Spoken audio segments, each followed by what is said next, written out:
There was a man cooking pasta in my kitchen, and he smiled like he lived there. Not in a casual way. Not like a friend crashing for the weekend. He smiled like this was his house. Like I was the stranger. And when I asked who he was, he told me I was confused and that his fiancé, the HOA president, had already handled everything. What he didn't know was that I wasn't confused. I was coming home. The worst part? If I hadn't forgotten my laptop and come back a day early, I'd never have caught any of it. Not the fraud, not the lies. Not the fact that I'd been erased from my own life. I'm Bentley, 34, management consultant. I help companies fix the broken parts they pretend aren't there. And until this moment, I thought I had my life under control. My Colorado cabin, a quiet 2-acre retreat surrounded by pines, had been my safe haven. I bought it 4 years ago after my second burnout.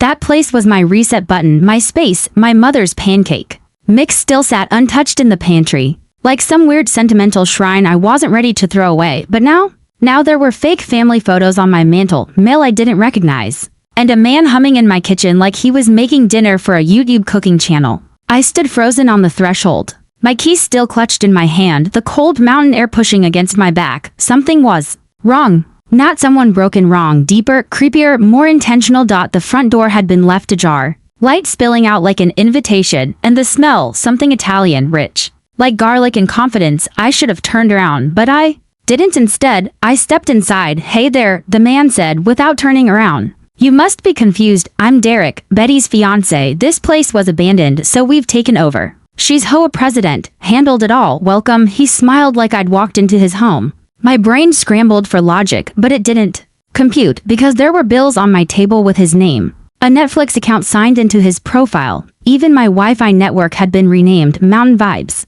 I'd been gone 5 days, and it looked like someone had been living here for months. You need to leave, I said, the words trembling like a bad signal. Derek stirred his pasta. Calm as ever. Actually, no, this has been my primary residence since April. Got the license to prove it. Mail, bills, lease agreement, HOA approved. He pulled out a manila folder from the counter like it was a magic trick, full of forged documents that looked terrifyingly real. Utility bills in his name, emergency notices from the county, a fake management agreement with my signature, but I'd never signed anything. I never even rented the place out. Just as my heart started pounding against my ribs, the front door burst open. She stepped in like she owned the air. Blonde, toned, mid-40s. Phone already to her ear. There's an intruder in my fiance's home, she said to the 911 dispatcher. My home, he's threatening us. Please send officers immediately. And then she turned to me, cool as ice, and said, Sir, you need to leave. This is private property. Her tone made it sound like I was the criminal.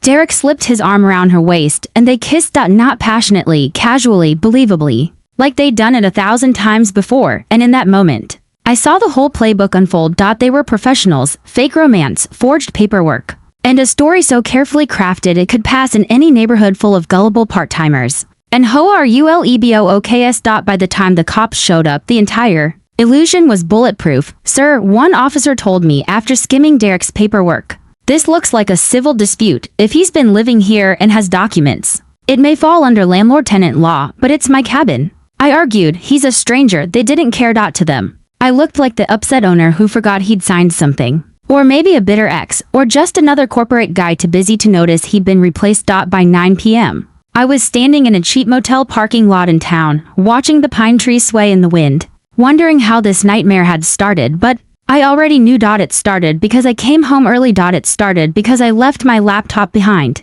And it started because someone saw how rarely I visited and decided to erase me. But what they didn't expect was that I wouldn't walk away. That night, in that motel room, I searched the cabin's address online. And what I found made my stomach turn to stone. There it was, Derek's cozy mountain retreat. A full online listing, 94 5-star reviews. Photos of him smiling on my deck, cooking in my kitchen, even posing next to the pancake mix I'd saved from my mom. Homemade pancakes from Derek's grandmother's secret family recipe. The description said, My mother's recipe. My mother, who died 3 years ago. That's when the anger really kicked in. This wasn't just a scam. This was a man profiting off my grief. And if he thought I'd let that slide, he didn't know me at all. Not yet, but he would, and so would the rest of the world. She used my dead mother's pancake recipe and turned it into a marketing hook. 3 generations of family tradition, the listing said. Passed down from my grandmother who homesteaded here during the Great Depression, except that pancake mix, it was mine. It had my mom's handwriting on the box. And she didn't grow up in the mountains, she grew up in Phoenix. She worked 2 jobs to raise me after my dad bailed. And her pancakes were something she made special for me on weekends when we had just enough eggs. And just enough time to breathe. It wasn't a Depression-era relic. It was grief. And this guy, this grinning parasite named Derek, had stolen it to sell an experience, to romanticize some fictional hardship, to build a brand. I sat in that motel room for hours, scrolling, reading reviews. Each one felt like a punch in the chest. Derek's story about his grandmother moved us to tears. The cabin is filled with so much love and legacy. I felt like I was part of something real. He was profiting off my pain, and worse. People were loving it, but I wasn't just going to cry about it. I was going to end it. I was going to burn it all down, legally, publicly. And with so much precision that Derek would wish he'd never touched a pancake again. So, at 2:07 a.m., I called the one person who would understand. Bentley. Sarah answered groggily. What's wrong? She didn't even ask if something was wrong. She knew. We'd been friends since college. She was the only person who knew what those pancakes meant. She'd been there when my mom died. She knew the recipe. She'd helped me clean out her apartment.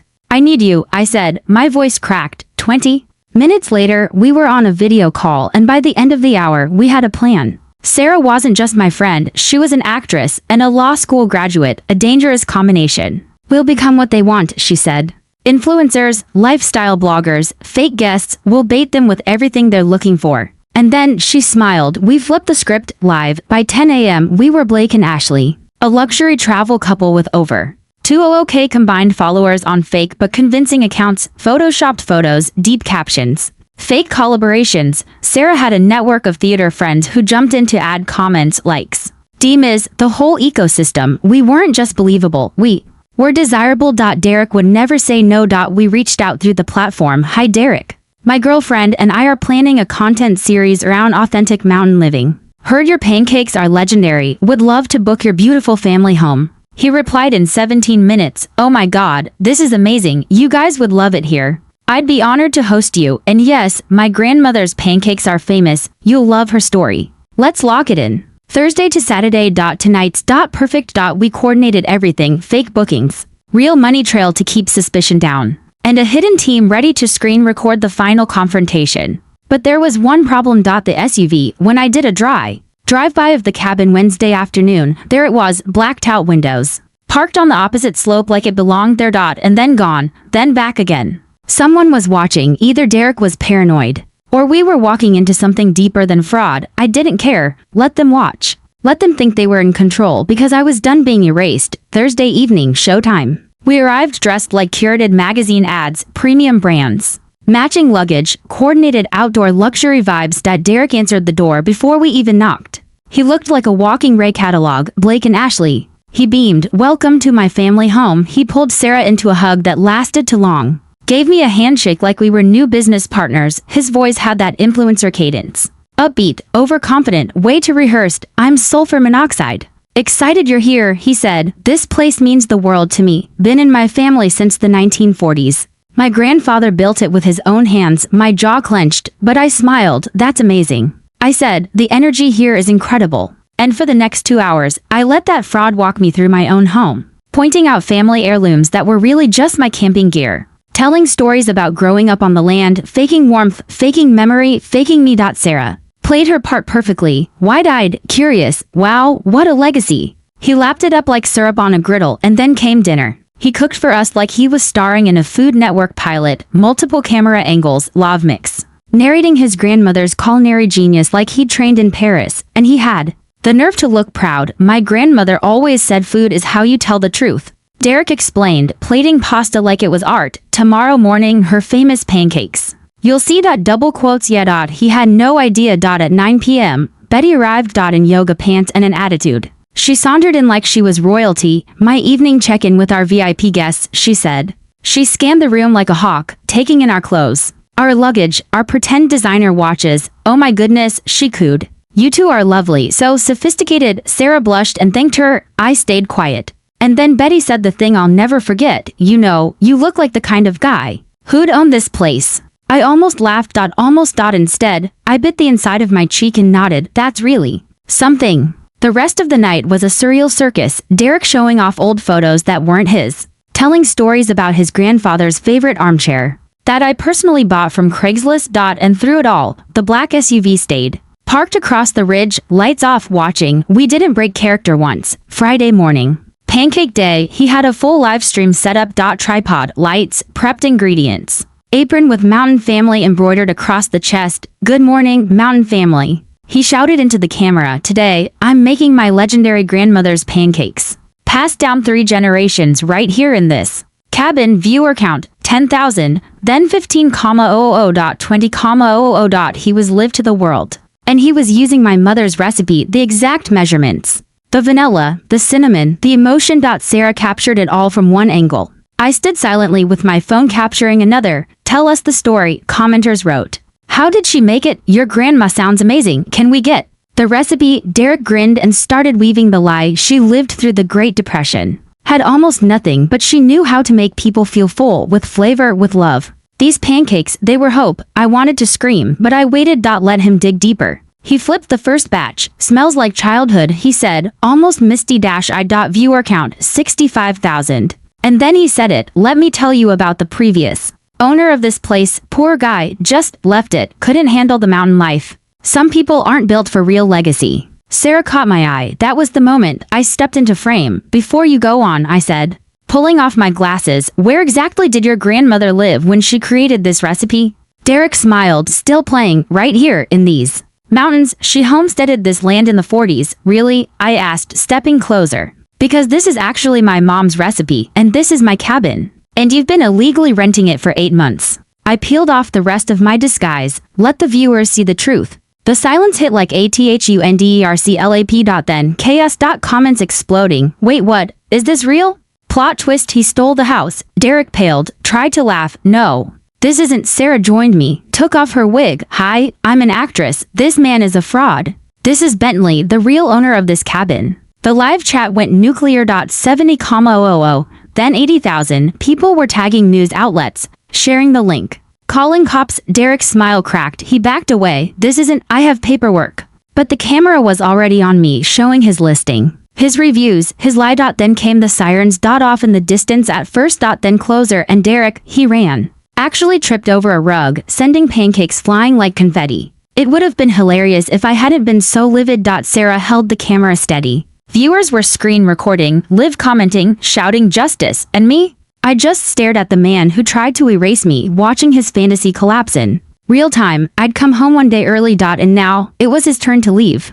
Derek tried to run, not metaphorically. Literally. Live on camera. 85,000 people watching. And the guy slipped on his own pancake batter. He went down hard, arms flailing, griddle crashing to the floor, expensive boots kicking through the air like he'd stepped on a cartoon banana peel. It would have been funny if it weren't so deserved. He scrambled to his feet, breath ragged, panic flashing across his influencer smile, and then, like a bad movie villain trying to recover dignity, he pointed at the camera and said, "You don't understand, I recorded everything too." That's when I knew. He thought he still had leverage. He didn't realize the worst mistake he'd made wasn't the forgery, or the squad, or the pancakes. It was assuming I wouldn't fight back. Derek fumbled through a drawer and pulled out a small device, a slim black recorder with a blinking red light. I recorded it all. He shouted, mostly to himself. He won't be able to prove anything. He forgot one crucial thing. He was still live streaming. 85,000 people heard every word. Sarah stepped into frame, voice steady and crystal clear. Did you just say you've been secretly recording your guests without consent? Derek froze. His eyes darted to the camera, to us, to the griddle on the floor. His live chat exploded. Wait, he's been recording. Everyone, that's illegal. Bro, what are you doing? This guy just filmed his own confession. Outside, the sirens were getting louder. Distant at first, then close enough to feel the windows tremble. I turned to the camera and said what I needed the world to hear. This man didn't just steal my cabin. He stole my mother's memory, her pancake recipe, her stories, and turned them into marketing copy for his rental scam. I held up the listing on my phone again, clear as day. 90 for fake 5-star reviews, $60,000 in bookings. Photos of Derek posing in my bedroom. The live audience was livid. Call the police. Drag him through court. How is this real life? But the next part. That's what made this more than just a revenge story. That's what made it go viral. Because Sarah stepped beside me, pulled off her final disguise and looked into that camera with fire in her voice. Everyone needs to understand, she said. This isn't just fraud, it's emotional theft. Derek turned a grieving son's private recipe into a performance. He sold it to strangers as his own family tragedy. Her voice cracked just slightly on the last word. The kind of detail you can't fake. The chat exploded again. This guy is sick, using a dead mom's recipe. Where are the police? Right on cue. The front door slammed open. Boots on wood. 3 officers swept in like a SWAT team that had just tuned into YouTube. The lead officer took one look around at Derek with pancake batter on his pants, at me holding up my documents, at Sarah steadying the camera, and said, "How many people are watching this?" Sarah tilted the screen toward him. 90,000. The officer blinked. "Okay, this is going to be interesting." Derek raised both hands like it would help. "This isn't what it looks like," he began, but the officer cut him off. "No, it's exactly what it looks like," he said, "because you filmed it and streamed it. And about 90,000 people saw you confess to multiple felonies." It was surreal watching the guy who tried to erase me read his rights in my own kitchen. Still covered in flour, still blinking like the cameras were props. They cuffed him slowly. And he kept babbling, "None of this is real." He abandoned the place. "We made it better. It was going to be a business. We made it look like family." "Exactly," the officer muttered. "Look like family." Then the second arrest came, because right on cue, Betty walked in. High ponytail, designer gym bag, still on her Bluetooth headset. She saw the cops and froze like a deer in front of a train. Sarah didn't miss a beat. "Hi, Betty," she called sweetly. "We're just wrapping up a little justice." The moment Betty realized it was over, that her whole HOA Karen act wasn't going to work on actual law enforcement, was honestly more satisfying than Derek hitting the floor. She tried to pivot fast. "This is a misunderstanding. We're property managers. We have agreements." The officer flipped open a binder. "The one I'd handed over before going live." "This agreement?" he asked, pulling out the forged contract with my fake signature, already flagged by the county as falsified, and the power company confirmed utility transfers without proof of ownership. Betty turned pale. "You have the right to remain silent," the officer said. She didn't. She started arguing, said something about community maintenance needs and abandoned assets. But it didn't matter. They cuffed her to two scam artists. In my cabin. Arrested. Live. By the time they were in the back of the cruiser, the viewer count passed 100,000. Someone outside shouted, "Hey, it's #PancakeGate." And I realized this wasn't just my story anymore. It was everyone's. Because when you strip away the mountain air and the influencer gear and the fake legacy, this was about entitlement to people who thought they could steal a home, rewrite someone's history, and sell it as a lifestyle. They didn't just forge documents. They forged an identity. But that wasn't the end. The real twist, Derek's little recording device, the one he said would protect him, it became the prosecution's favorite toy. Because it didn't just have audio of us playing Blake and Ashley. It had hours of Derek and Betty bragging openly about how they ran similar scams across multiple mountain towns. One clip had Derek saying, "The key is finding cabins that look empty, owners who don't check in. You make it cozy, throw in a fake grandma, and people pay anything." Another clip, Betty laughing over wine, saying, "We should call this Operation Squat BNB." Double quotes. Yeah. They laughed and recorded it. And now that same evidence was being played back to a grand jury for fraud, for forgery, for identity theft. And for using a grieving man's pancake mix to scam the world. I didn't sleep that night, not because I was scared, but because I couldn't stop reading the comments. People from everywhere, Missouri, New Zealand, London, Pakistan, all writing one thing: "You took your life back," and made them answer for it. That's what this story became, not a scandal, a symbol. Because every person watching knew what it felt like to be erased. To be made invisible. To have someone smile while stealing what mattered most. But when you fight back, when you pull off the disguise and say no more, the world listens, and sometimes they even show up with handcuffs and 100,000 new friends. By the time the live stream ended, Derek was in handcuffs, Betty too, and somewhere in the distance, the hashtags were already trending. #PancakeGate, #FakeMountainLife, #Justice for Bentley. The internet didn't need time to process. It devoured the story in real time with clips, memes, reaction videos, and minute-by-minute updates from people who had been watching the takedown as it happened. By noon, my name and my mom's pancake mix were on the front page of Reddit. By 6 p.m., local Colorado news crews had staked out the gravel road leading up to my cabin. They called it the wildest HOA scandal in years. And by morning, national news had picked it up. Colorado man returns to cabin early. Exposes viral rental scam mid-live stream. I didn't ask for fame. I didn't ask for headlines. But when someone steals your mother's memory and sells it for likes, Sometimes the world wants justice just as badly as you do. And this time, it was loud. Betty and Derek's mugshots hit the wire within 48 hours. Gone were the curated smiles, the Patagonia jackets, the fake family warmth. Derek looked like someone who'd aged 10 years in one weekend. Betty, still trying to hold her chin high, stared at the camera like it might flinch before she did. But the real reckoning? That came from their own evidence. Derek had thought he was being smart, recording every guest just in case someone ever got tricky. But all he'd done was give law enforcement a front row seat to every crime they committed: wire fraud, identity theft, property seizure, tax evasion. In one recording, Betty bragged, if they don't visit the cabin more than once every couple months, they basically don't deserve it. In another, Derek laughed, some people inherit homes. We just picked the ones nobody's watching. The arrogance in their voices made my stomach churn, but it also made my case airtight. Those recordings, hours of them, weren't just evidence. They were confessions. And when you say it with a grin while pouring yourself wine in someone else's kitchen, no judge is going to buy your innocence.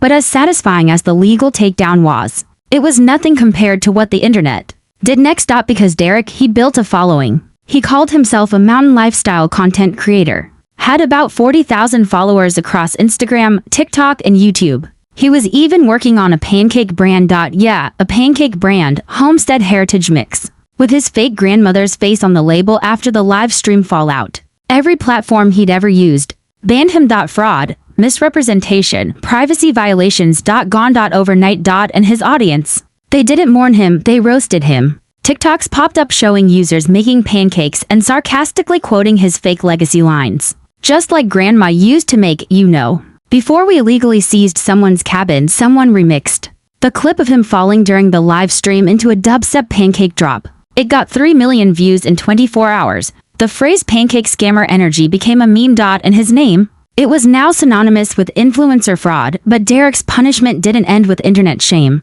Because once the story went viral, dozens of other homeowners started coming forward. One woman from Estes Park, a retired couple in Vail, the part-time wildlife photographer with a cabin near Breckenridge. All of them had properties targeted the same way, suddenly inaccessible, filled with strangers, and then tied up in HOA paperwork they never signed. And guess who showed up in the background of their security footage? Derek and Betty. Same fake love story, same fake paperwork, same cookie-cutter pancake legacy, just with new names and stories depending on the town. One man's cabin was allegedly built by Derek's great-uncle Henry, who taught him how to whittle spoons. As a boy, another had grandmother Edith, who survived tuberculosis and baked through it. Same house, different lies. They weren't just scammers, they were narrative engineers, building fake family histories like they were flipping real estate. The investigation widened fast. The IRS got involved. So did the state attorney's office. By the end of the second week, Derek and Betty were being held without bail pending further charges.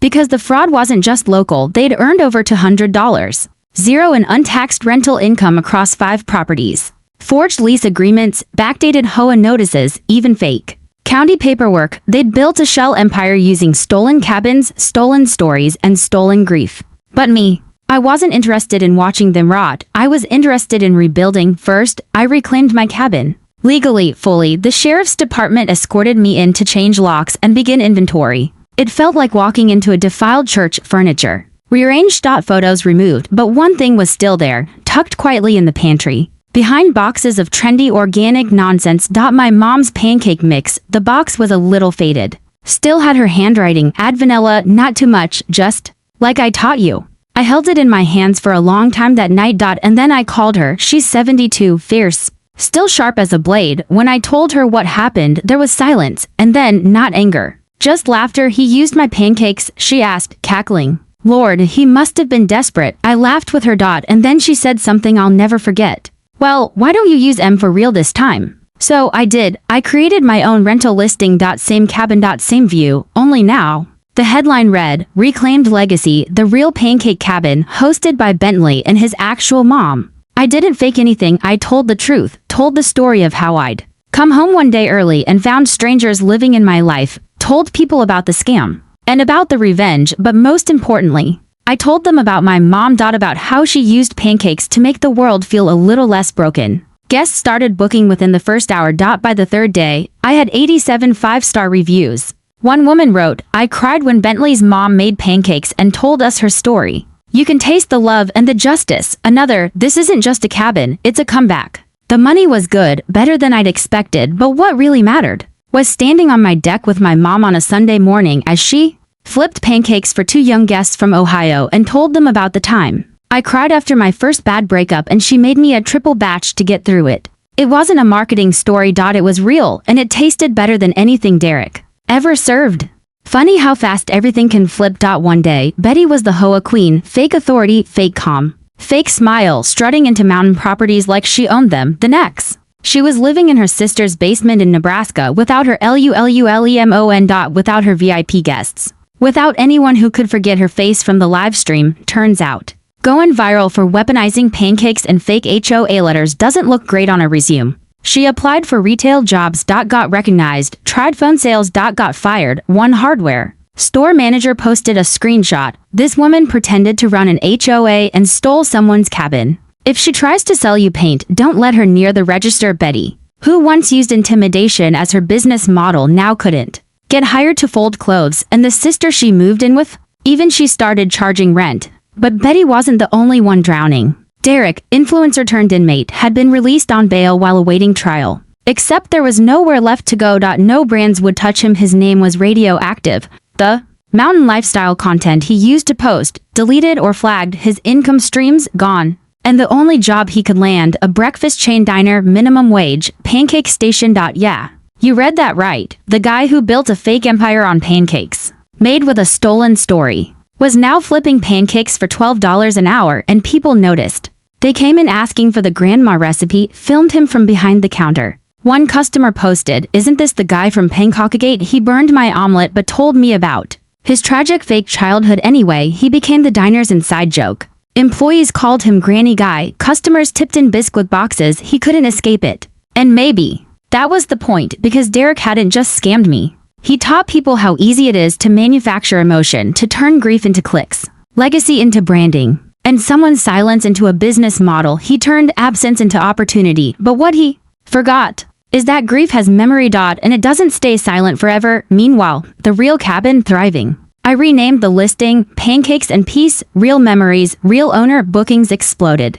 People from all over the country came, not for the fake stories, but for the real one. They wanted to hear my mom laugh. To taste the actual recipe. To stand in a place that had been taken and then taken back. One morning, I walked into the kitchen and saw my mom with 2 little kids, teaching them how to whisk, telling them about my childhood meltdowns over syrup. One of the kids asked, "Did your grandma teach you?" And she laughed. "Nope," she said. "I am the grandma." That moment, worth more than any 5-star review. And people didn't just come for the pancakes. They came to leave notes, dozens of them, stuck to the fridge, scribbled on napkins, left in the guest book. "Thanks for standing up for what matters. You reminded me to call my mom. This cabin healed something I didn't know needed healing." Derek had created a fake memory factory. I'd built something real, and it tasted better. But that doesn't mean I let it go completely, because some revenge just writes itself. I got a call from a podcast, one of those investigative justice shows with a huge following. They wanted to do a full deep dive episode on the influencer fraud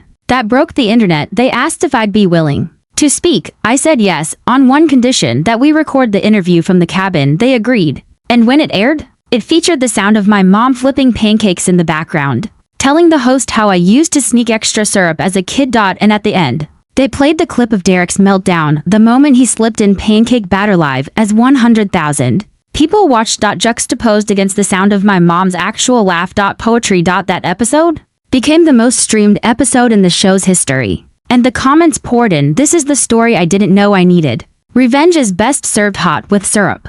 Justice with a side of cinnamon." But the best part, Derek heard it. I know, because someone who worked with him at the diner messaged me privately. Said they played the episode in the kitchen while he was on shift. He didn't say a word. Just walked into the break room and didn't come out for 30 minutes. The employee said he didn't cry. He didn't scream. He just broke, like he finally realized it was all gone. And maybe that's how it needed to end. Not with handcuffs. Not with court dates. But with the realization that he could never fake his way into anyone's heart again. Because once you use someone's grief as your currency, once you try to turn a stolen memory into a lifestyle brand, you lose the right to call anything you do authentic. And me? I didn't just get my cabin back. I got my mother's story back. I got a second chance to tell it the right way, with love, with truth. And with pancakes that don't need a backstory full of lies. To taste good. Every now and then, a guest will ask if I'm bitter, if I still feel angry when I think about what Derek and Betty tried to take. And I always say the same thing, no, I smile, because they lost, and we won. And we didn't even need to lie to do it. Then I pour the batter. Add the cinnamon. And let the truth rise. The first time I saw Derek after the arrest, he looked different. Not just the clothes, no more mountain gear or smug smirks. It was something in his eyes, smaller, hollowed out, like he'd been peeled. We were both seated in a narrow hallway outside the courtroom, flanked by our attorneys, and for a second, he looked up at me. I expected shame. What I got was fear, not fear of me, fear of what was coming. Because in a few minutes, a judge was going to hear how he turned a stranger's grief into a rental income stream. How he forged signatures, manipulated HOA documents, stole utility access, and fabricated stories about a dead grandmother who never existed, using my very much alive mother's recipe. But Derek? He didn't stay afraid for long, because when his lawyer leaned in and whispered something, I saw it. That flicker, the one that always comes before a scammer tries one last con. And sure enough, 30 minutes later, during the preliminary hearing, Derek stood before the judge and made a claim I hadn't heard before. That I had given him verbal permission to live in the cabin. That I was just trying to back out now because of the attention. He even had a printed email chain. Doctor. Obvious. But dangerous enough to make the judge frown. This email suggests the owner was aware of the arrangement, she said. Is this authentic? My lawyer calmly approached the bench and submitted a thumb drive. Your Honor, this is a recording Derek made without consent. In it, he openly brags about targeting Bentley's cabin without ever contacting him and refers to the owner as probably dead or dumb. The courtroom went silent. The judge played the clip aloud. There was Derek's voice, clear, unedited. Laughing, guy hasn't been here in forever, probably dead or dumb, either way. The pancakes sell themselves. My jaw clenched. My mother, seated behind me, gripped my shoulder. And that was the moment everything shifted. The judge looked back down at the fabricated email and placed it aside, not even addressing it again. From that point forward, everything Derek said was treated like a lie. Betty tried the same tactic, claimed she had HOA emergency authority to reallocate abandoned properties. But her name wasn't on any official HOA registry. And her fake HOA club had no legal standing. The state's attorney described their operation as a multi-property identity hijack scheme, and the press echoed it in headlines the next day. Colorado couple tried to rebrand stolen homes, got branded felons instead. It would have been satisfying if not for the letter Derek's attorney submitted next. A letter addressed to me. Handwritten, sloppy, smudged, Bentley, it began. I didn't mean to hurt anyone, I just wanted something that felt real. I'm sorry I used your story, but people loved it, it made them feel something. Isn't that worth something? I stopped reading because that's what he never understood. Grief isn't content. It's not a story arc. It's not a brand, and no, it doesn't belong to anyone else. The judge ruled in our favor, obviously. Ordered Derek to pay restitution. Barred him from participating in any rental or hosting platform for life. Seized his remaining digital accounts as part of a fraud sentence. Betty's assets were frozen. She wept not from remorse but from the realization that her BMW was being sold off to pay victims. But even that wasn't the end. Because as we were walking out of the courthouse, a reporter approached me. Bentley, how do you feel about the fact that Derek's still trying to sell a memoir? I blinked. What? He pitched a book, How I Got Caught. A publisher almost bid until the internet found out. And just like that, I realized something sickening. Derek wasn't done. Even now, even stripped of everything, he was still trying to own the narrative. That's when I made my choice. I called Sarah. And we filmed our version, a short documentary, 15 minutes. Just the facts. No acting, no reenactments. Just me, sitting in the cabin, telling the story, with the real pancake box sitting quietly on the table beside me. We titled it, This Is My Mother's Recipe, Not Yours. We uploaded it directly to YouTube. Within a week, it had 3 million views. Comments flooded in, this is what truth feels like. His scam, your story, tell it louder, Bentley. But there was one comment that I'll never forget. It came from a user named JustCalmum67, no profile picture. No followers. Just one comment. I taught my son to always defend his name. Looks like he remembered. Love you. See you Sunday. I smiled, because I knew exactly who wrote that. The last time I saw Betty, she wasn't yelling, she wasn't calling 911. She wasn't waving around a clipboard or pretending to be in charge. She was sitting on a folding chair in the back of a courtroom. Mascara smudged, staring at the floor like it might give her a way out, and for the first time, she looked small, not defeated, just exposed. Because all that HOA authority she loved throwing around Turned out it wasn't even legally registered. Her position was just a power move, something she made up to sound official when she needed to bully homeowners or scare off neighbors. She'd created her own letterhead, her own documents, even the emergency seizure notices she handed to police that night. All fake, printed in her home office using logos she pulled off Google Images. What really did her in, though, wasn't the forgery. It was the pattern. Over 5 years, Betty had signed the same lie in different towns, using her fake HOA power to help Derek relocate into at least 3 other cabins. She was the front. The charm. The authority. Derek handled the bookings. She handled the lies. But here's what made her unravel faster than Derek. The internet didn't forget her face everywhere she got recognized. At the grocery store. At the gym. At a job interview in Lincoln, Nebraska, where the manager asked if she was that HOA Karen who tried to steal a cabin and went viral. She didn't even get to answer before security walked her out. Eventually, she stopped trying, according to local sources, and yes, people still update me. Betty now lives with her younger sister in a split-level house outside Omaha. She doesn't go out much, doesn't answer the door. And if she tries to apply for anything, credit card, lease, job, her name gets flagged. You can delete a profile, you can shut down an account, but you can't erase the internet's memory. And the irony, she's now the one trapped inside a life she can't escape, inside a story she helped create, one where she's the villain in the HOA hoodie forever. But Derek's ending was somehow worse, because his fall didn't stop at the courtroom. It kept going down, day by day. Until he landed in the only place he'd never wanted to be. Anonymous. It started when he tried to go low profile, deleted all his old accounts, changed his look, moved to a new town, took a job at a diner 3 states away, small place, just off the interstate. No name tag, no photos. Just cooking, cleaning, hiding. But hiding doesn't work when you used to live stream your face to 80,000 people a night. One guest recognized him, quietly at first. Then another. Then someone asked for the pancakes with a story. He quit, tried construction, didn't last a month. Too many people with TikTok, too many with memories. So he went underground. Cash work. No social. No voice. Until one night, according to a blog post I still have bookmarked, someone spotted him working the graveyard shift at a chain motel off I-80, cleaning rooms, mopping floors. A guest said he looked like he hadn't slept in days, that he flinched when anyone knocked on a door, that he kept the TV on in the break room but always muted. And you know what was playing on the screen that night? The documentary Sarah and I made, muted, sure, but the subtitles, clear as day. This is my mother's recipe, not yours. They said Derek stared at it for almost 10 minutes, didn't blink, didn't speak. Just watched, and then walked out the back door. No one saw him again.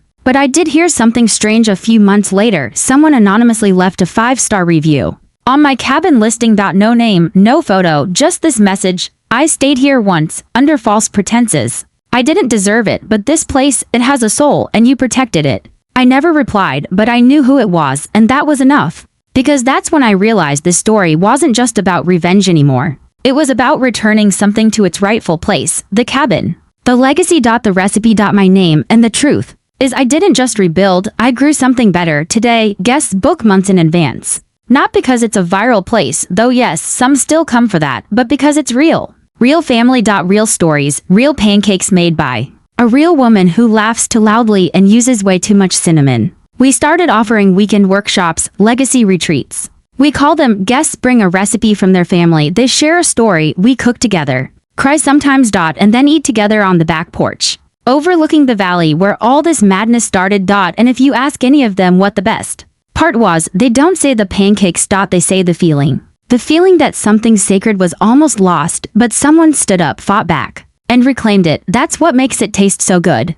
Some people build legacies, others fake them. But what no one tells you is, both can feel real until they're tested. Until someone shows up early, opens the door, and asks the one question you can't lie your way out of: whose story is this, really? Because no matter how convincing the paperwork, no matter how carefully you rearrange the furniture, you can't counterfeit roots, you can't rehearse grief. And you damn sure can't steal the recipe to someone else's healing. A year has passed since Derek and Betty tried to erase me. 12 full months since I came home and found my life hanging by a thread of cooked pasta and a smug smile from a stranger in my kitchen. And now, that cabin, it's alive. It's booked solid for the next 3 seasons. Guests don't come for Wi-Fi or Netflix. They come to cry on the deck. To make pancakes with my mom. To leave handwritten notes in the guest journal that now spans 3 volumes. One couple even got engaged in the backyard. left a Polaroid taped to the fridge. We felt like this place gave us permission to start honest. They wrote, and that's what this place has become, not a rental, not a business. A reset button for people who've forgotten what real feels like. The story of how Derek and Betty faked a legacy and got caught in the most humiliating live stream takedown of the year. It's still viral, still trending once a month. Pankakagate memes still float around TikTok. Sometimes I'll be out getting groceries and someone will recognize me. You're the guy, they say. The one who took his life back, and I'll nod, smile politely, but what I want to say is no, I didn't take it back, I fought for it. I stared into the face of two people who thought they could profit off silence and absence. And I made them speak my name. I made them remember whose recipe they were stealing. But this ending, it's not about them. It's not about the views or the articles or even the court victories. It's about what grew from the ashes of their lies, because sometimes pain leaves behind more than scars. Sometimes it leaves behind seeds. And when you plant those, honestly, patiently, without shame, something stronger grows. Something real. One evening, just last month, I was sitting on the porch, watching the sun dip behind the ridge, the sky bleeding gold. Mom was inside baking. Guests were laughing by the fire pit. A dog, someone's golden retriever, snuck a piece of pancake off a plate and everyone erupted with laughter. And in that quiet moment, I realized something I hadn't understood until then. Derek didn't just steal my story, he gave it back to me with sharp enough edges that I had to relearn how to hold it. And that's what made it mine again. Sometimes you don't truly own something until someone tries to take it. Sometimes you don't know how deep your roots go until someone tries to dig them up. And if you're lucky, you don't just rebuild, you reclaim. With butter and cinnamon and a little too much syrup. Because truth always tastes better when it's served warm. And if you're reading this, or listening, or watching, and someone's trying to rewrite your story, don't let them, because the world doesn't need more perfect families and cozy lies. It needs real people, messy, grieving, human people. People who come home one day early and refuse to be erased. This has been BD Stories, where truth wins. Where revenge tastes like maple syrup. And where some HOA Karens just learn the hard way, you can fake a smile, but not a soul. Thanks for watching. Subscribe for more true stories where justice isn't just served, it's stacked high and smothered in syrup.